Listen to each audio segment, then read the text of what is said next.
Well, percenters, welcome back to 1424 Basketball Training, where the goal is to take 14 minutes, 24 seconds, or 1% of your day to get better. In today's video, Bill Walton's historic two-way impact, greatest peaks, episode 2.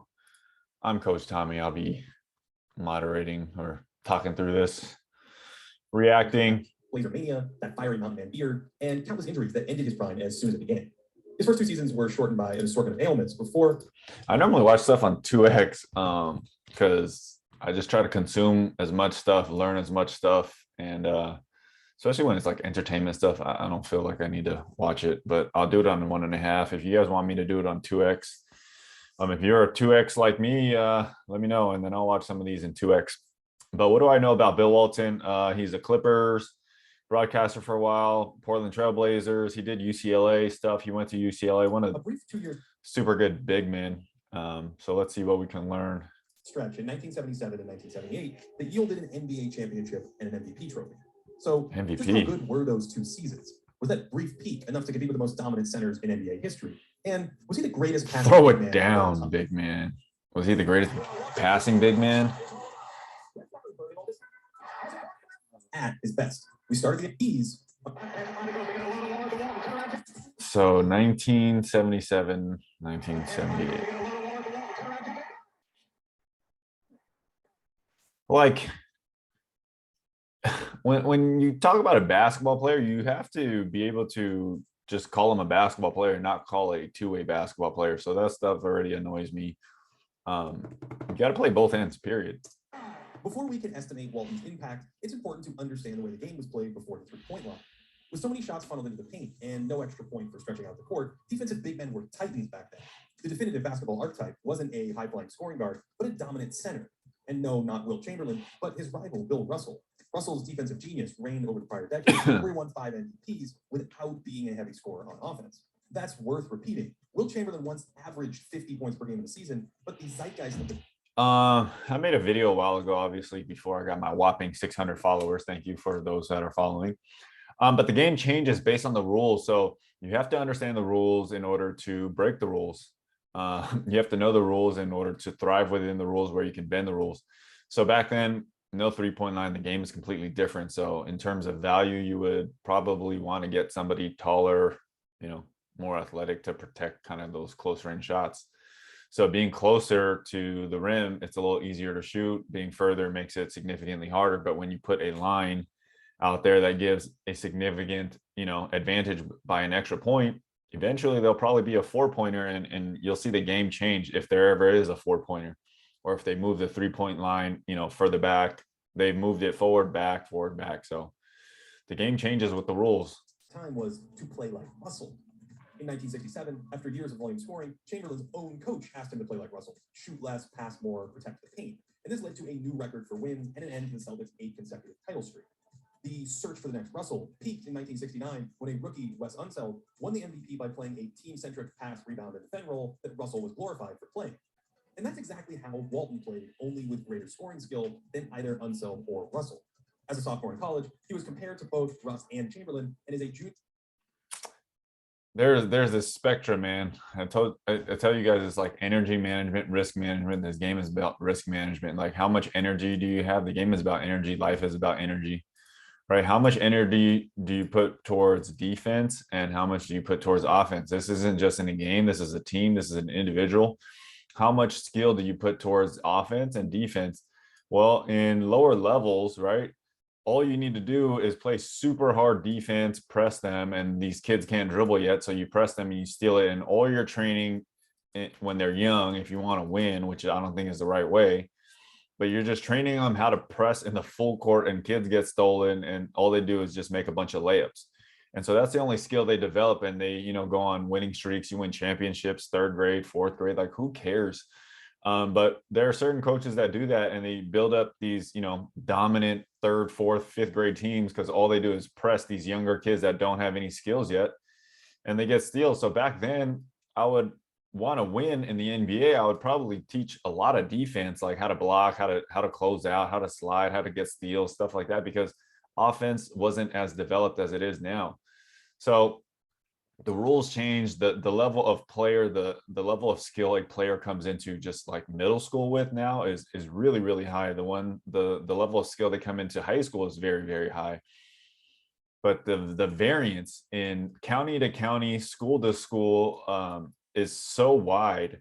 If you've been training with me, I have kids that started with me since 5, and I've been training them for years. And then some kids start with me when they're 10, and I've been training them until they're 18.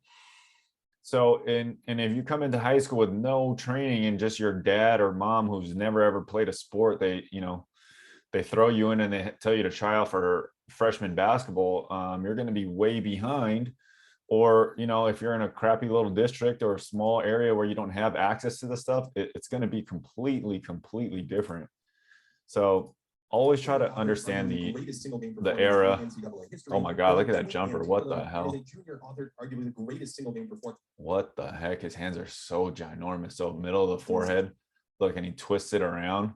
So they're talking about him being a prolific scorer. Look at the way he shoots. So I'm talking about self-organization, gigantic hands. If you got small kids, if you tell them to fundamentally put their hand on the side, they won't be able to hold the ball. There won't be any like pressure on the ball. So if you put them here, that ball is just going to slip out of their hand. When you have gigantic hands, Kawhi Leonard centers, you don't need that second hand because it can palm it with one hand. Going 21 of 22 from the floor, en route to 44 points, and his 60th win in 60 college games up until that point. Not too shabby. The grainy signs of his offensive repertoire were on display. The bank shot, his activity, dexterity, and of course, the passing.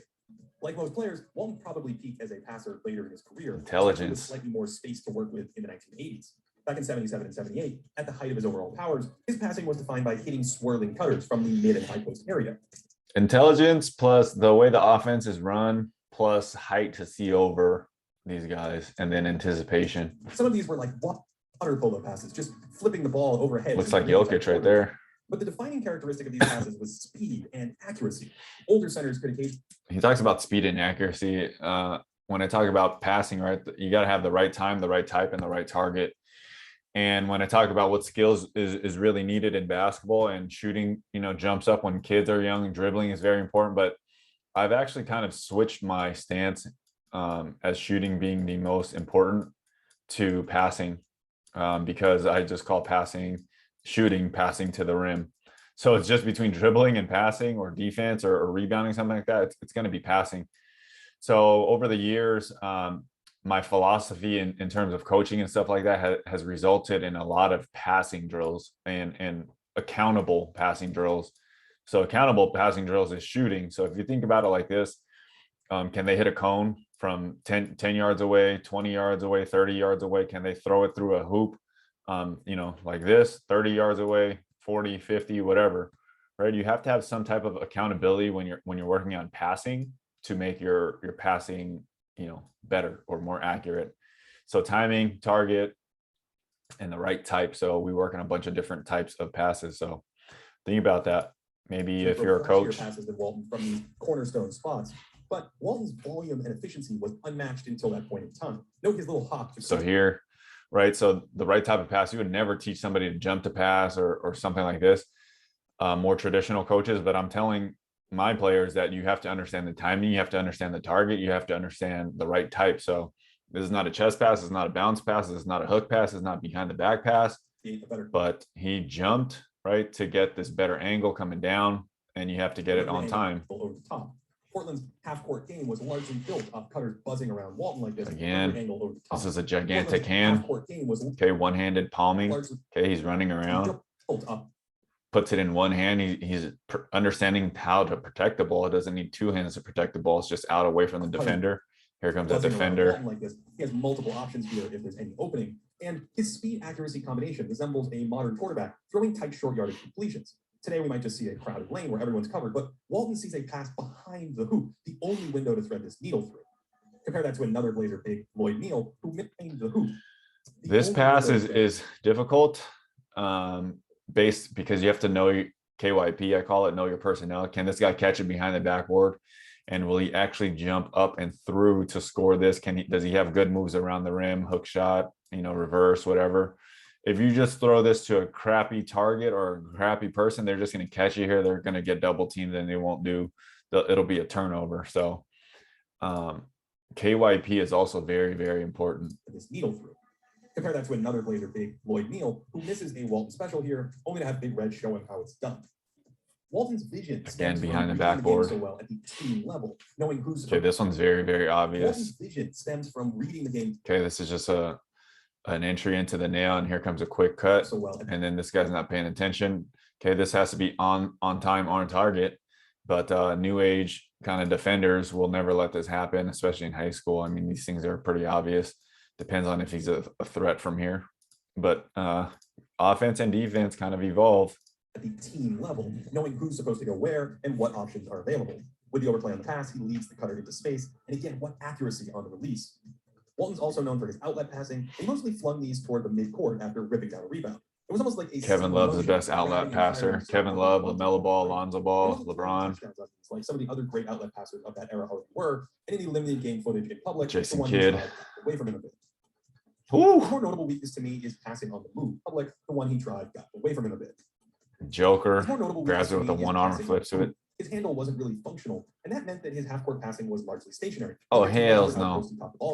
Of course, most big men at the time couldn't pass on the move, nor was the game conducive to them running pick and roll. So relative to his time, Walton was certainly among the best passing bigs to come along, and perhaps the best ever. Okay, dribbling is a crutch. Listen to me right now. Dribbling is a crutch at the higher level. Go watch any basketball, right?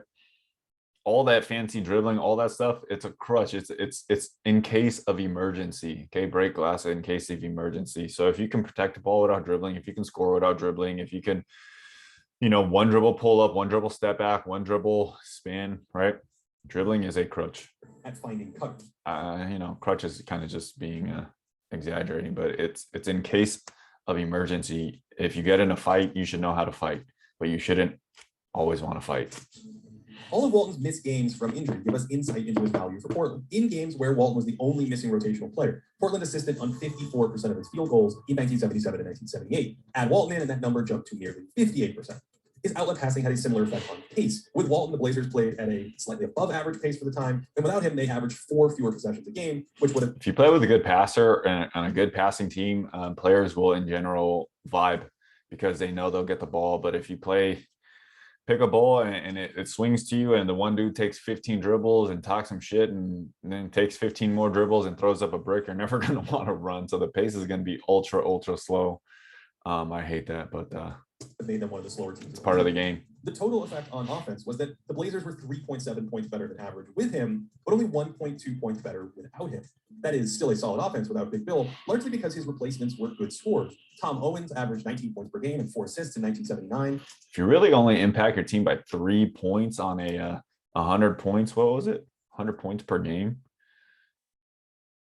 But only the total effect on offense was that the Blazers were 3.7 points better than average with him, but only 3 points higher. That's not much, man. 3%. 4 assists in 1979. And the aforementioned Lloyd Neal was a good scorer too.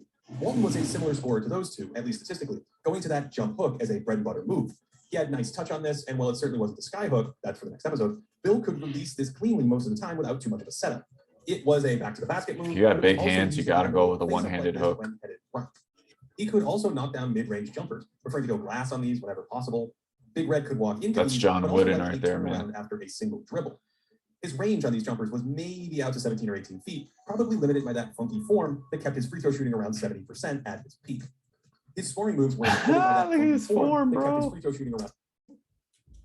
Right, it really doesn't matter. This ball brings the ball up, but the hard part is it's blocking his vision.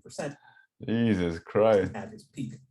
His scoring moves were and then this happens a lot. If you train kids, right, you'll tell them to hold the follow through, or they'll shoot it all crazy and then they'll have their hand at the end perfect, guide hand up and then wrist down on 70%. So look at when he at his peak. Look at his hand. Look at his hands go back. Oh god. His scoring moves were decisive like this, but he didn't possess an overwhelming scoring arsenal. Adjusted for inflation to 2020 numbers, Walton averaged about 20 to 21 points per 75 possessions during this. Points for inflation, good Adjusted lord. for inflation to 2020 numbers, It's like Walton averaged like about an 20 to economy. 21 points per 75 possessions during this 2-year peak, and his scoring efficiency was 4 to 5 percentage points ahead of the league. Interestingly, his scoring did slide a touch in his 19 playoff games, averaging closer to 17 points per 75 when adjusting for inflation, with slightly lower efficiency than in the regular season. It's very hard to I always say it's very, very hard to compare eras because you get the benefit of everything before you. And as the game changes, different focuses changes, you know, you become better athletes, you become better shooters. There's a whole industry of basketball trainers now. Like, who the hell thought basketball training would be a thing? And it's big. During that 77 playoff run, Walton was the second leading scorer on the team, but only the fourth leading scorer when adjusting for pace, a testament to Portland's balanced attack built off of Walton's passing. But the Blazers weren't a dominant playoff offense, in part because of Bill's shortcoming as a scorer. Lionel Hollins, he's a coach. He could hoop. Maurice Lucas. He also added value with his activity, first as a cutter, knowing when to read this opening for a dive. Throw it down, big man. Off-ball play adds value around higher end talent. Throw it down, big man. Look at this vertical. This is like tragic right now. So in today's NBA, 7-footer barely doing that. That's tragic. Adds value around higher there it is again. Oh my God, that vertical is like probably 12 inches. And it led to this vintage Blazer Mania sequence in the 1977 finals against Philadelphia. Oh, he got 2 lobs in a row. Look at that vert. Against Philadelphia. Oh, get up, dude. That's like Shaq when he was 40. Walton was always looking for little soft spots in the defense, finding offensive rebounding opportunities. And this is terrible spacing. This is the dudes in the low post. These guys in the back just fell asleep, and he just cuts to the short corner. That's like the most ridiculous spacing ever. Offensive rebounding opportunities and high percentage second chance points that cleaned up for his teammates. He wasn't a skywalker, but his size and quick leaping allowed him to finish plays around the rim. Maybe he was just super active, boosting his scoring numbers a bit in the process with these high percentage follow-ups. By the way, Walton was huge. His height is debated, but he wasn't much smaller than Luke. This looks so much like Luke Walton. By the way, Walton was huge. Oh my God, Luke Walton. Jesus, Kareem, John Wooden, best coach ever. Learned a lot from this guy's book. I went to UCLA. Is debated, but he wasn't much smaller than Kareem Abdul-Jabbar, who stood 7'2" without shoes. And here he is next to Robert Parrish, listed at 7'1", and Kevin McHale, listed at 6'10". Dang. That size contributed to his crippling injuries, as his feet were anatomically size doesn't I don't know, man. Capable of supporting his big frame, and that size contributed to his crippling injuries, as his feet were that size with his crippling injuries. So the way I don't know, it says his feet. Anatomically capable of supporting his big frame, and the shock of all that running and jumping. Walton missed 3 full seasons before ramping his career back up in 1983 in San Diego. Again, he's not dwarfed by Kareem here at all, but boy, did that size and mobility help him protect the paint. Walton's massive impact on the game, his very inclusion in this series, is primarily because of his defensive value created with his length, awareness, and motor. Most 7-footers aren't super active and able to read the game. But on the 3-point line, this was arguably the most valuable trait. The motor. That's what I just said. We'll see why in a moment.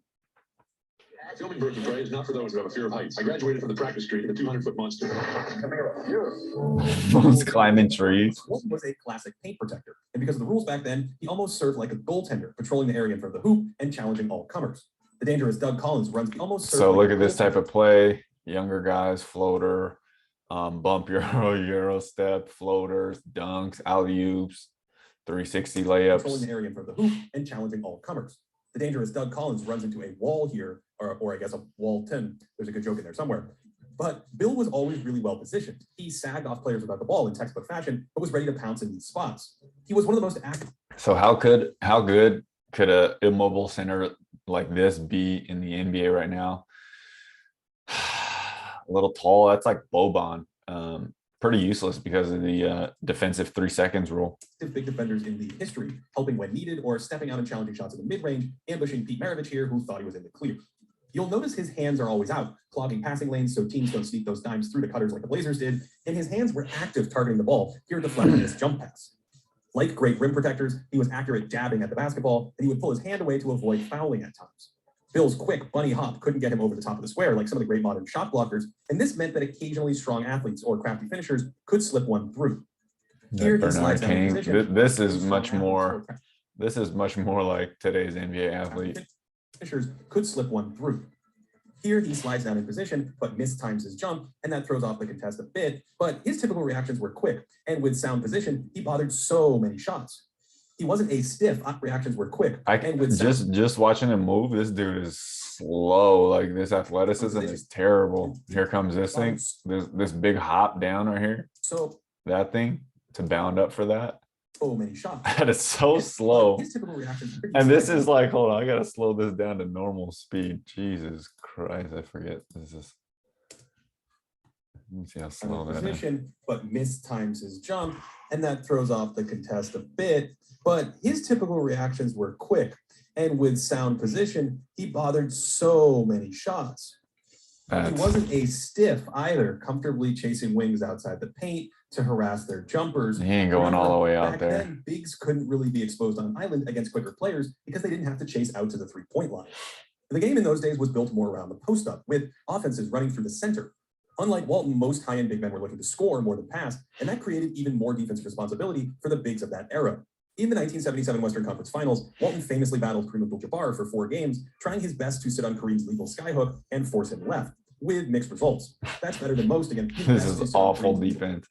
So if you're just super protecting against the skyhook, he's basically making a wall and basically leading, into the spin dunk. You're protecting so hard against this skyhook. You're definitely in trouble. Force him left. With mixed results. That's better than most against Jabbar, and Walton's size and acumen helped slow Kareem a bit compared to normal. This is just a missable shot. Like, for someone to put this, I mean, it is what it is. Kareem's the highest scorer in the game. He made a gazillion of these sky hooks. Walton has zero effect on Kareem missing that. Helped slow Kareem a bit compared to normal centers. Here he tracks him well without the ball, happily forcing Jabbar left, but sometimes there's no stopping Kareem.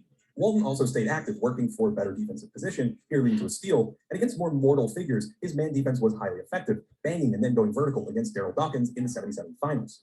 Squint a bit and you'll see Hall of Famer Dan Issel, more of a shooting center, get stuffed by Walton on this jumper, and Bill was always using his size and positioning to defend opponents like this.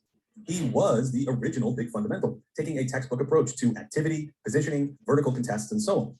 We can see the effect his man defense had on opponents during this 1977-78 stretch. So just from his defense, I could tell, like, Bill Walton's super smart. He understands strategy, the game, risk management, who to guard, take away going right.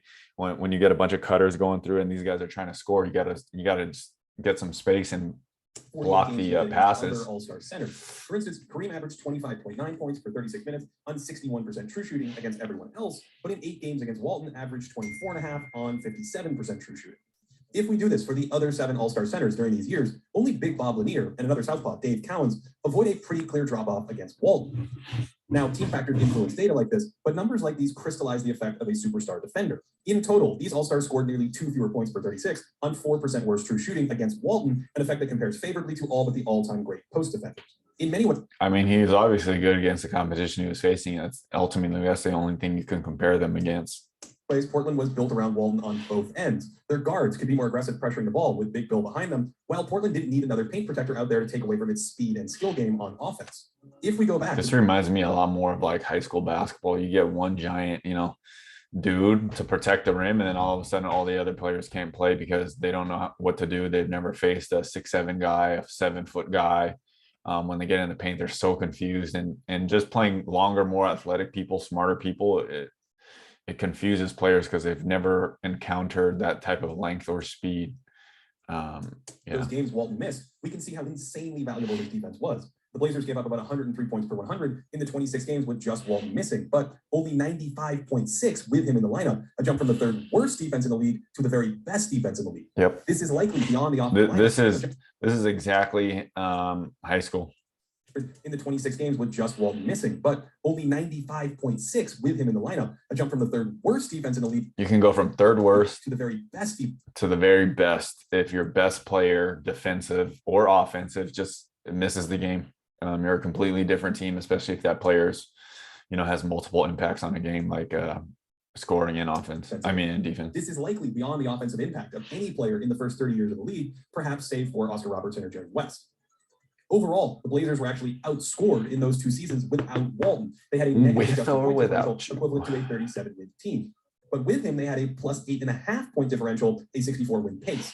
Among players to miss at least 20 games over a single or multi-year period, that nearly 10-point increase with Walton is the second largest in the first 70 years of the NBA, and that came in an era of parity where winning 55 games was rare. Only Nate Thurmond, another defensive stud, was associated with a larger increase, but his team was far worse than those Blazers, who went a stunning 87-28 in those games with Big Bill and just 10-16 without him. Again, That's most huge. of that value was defensive, so fittingly it was the Blazers' defense that shined in 19 playoff games, holding opponents nearly 5.5 points below their regular season scoring efficiencies. In those 2 seasons, Walton and company also played 8 games without their only other All-Star, Maurice Lucas, and in those 8 games, the Blazers went 8-0. These indicators with players moving in, and in those 8 games, the Blazers went 8-0. But he also played 8 games without their only other All-Star, Maurice Lucas. So when the other All-Star guard gets out, you know, they go 8-0, and that's kind of telling that Bill Walton has a gigantic impact. And in those 8 games, the Blazers and the guard has less of an impact. Went 8-0. Or less of an impact compared to his replacement.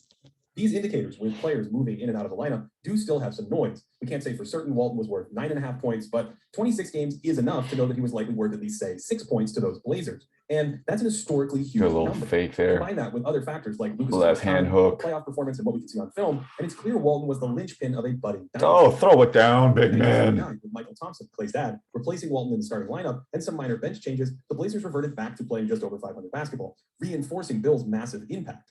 I think it's fair to look at their team construction and think that there isn't another center in league history who could have maximized that fit as well as the big redhead.